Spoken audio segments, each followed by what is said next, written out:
ពួកនាងស្លៀកពាក់មុនចុះ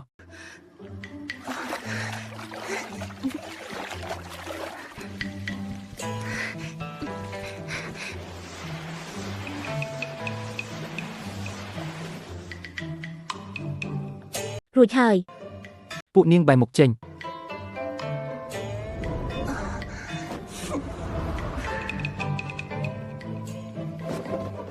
រួចរាល់ហើយ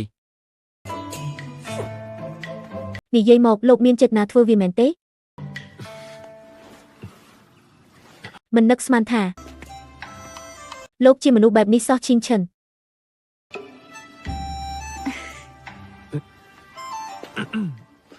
ពួកនាងបានដំឡើងកម្រិតរួចរាល់ហើយខ្ញុំនឹងប្រមូលយកទឹកនៅក្នុងលំហនេះទុក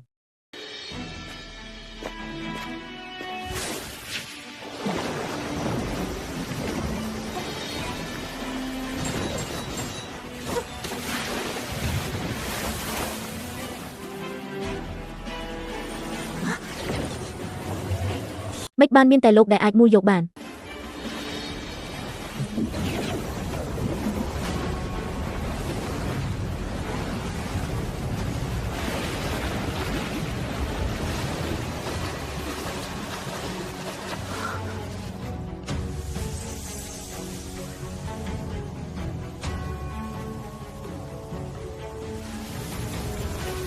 គ្រីស្តាល់លំហទាំងនេះខ្ញុំយក8ចំណែក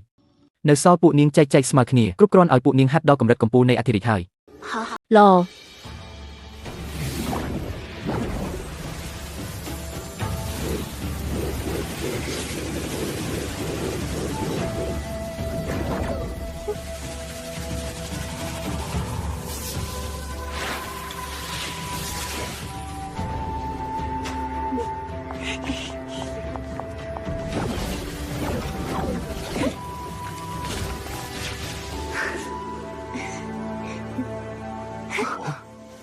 គឺជាតំបន់បាក់បែក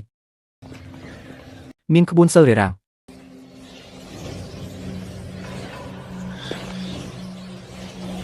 តើមានអ្វីនៅខាងក្នុង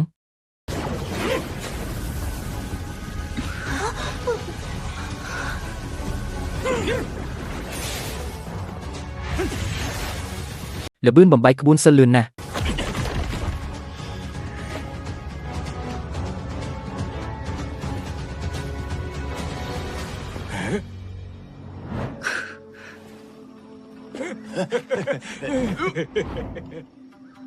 គឺឯងលោកម្ចាស់ឡុងស៊ីវឈឹងម្នាក់នេះហើយបានដណ្ដើមយកផ្លែទិព្វ7ពណ៌ជាច្រើនកាលពីមុននោះហើយបានសម្លាប់ឡុងលីងហ្វុងគឺឈីងឈិនគឺគេជាអ្នកសម្លាប់មនុស្សតកូលឡុងយើងអាំងលំហ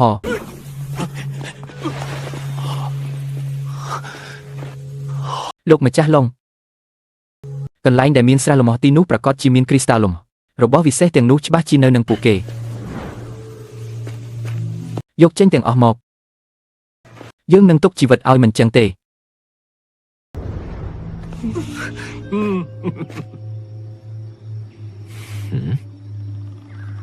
និយាយភ្លាមតើអញលាក់ពួកវានៅណាធ្លុកកំពេចកំពប់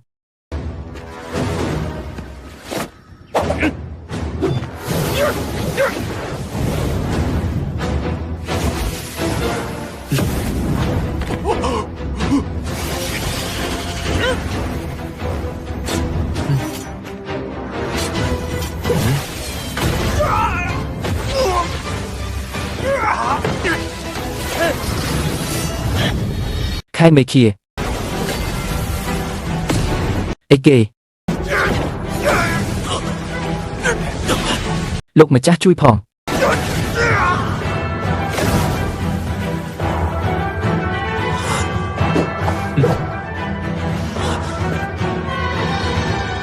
គ្រាន់តែឆ្លោះប្រកែកគ្នាតិចតួចឯងក៏សម្លាប់សិស្សតកូលថេងពិតជាហួសហេតុពេកហើយចង់ប្រយុទ្ធចូលមកកុំសម្ដែងធ្វើជាមនុស្សល្អ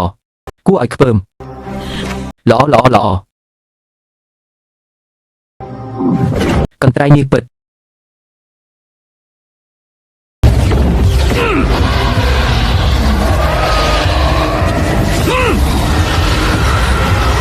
ឈីងឈិនប្រយ័ត្ន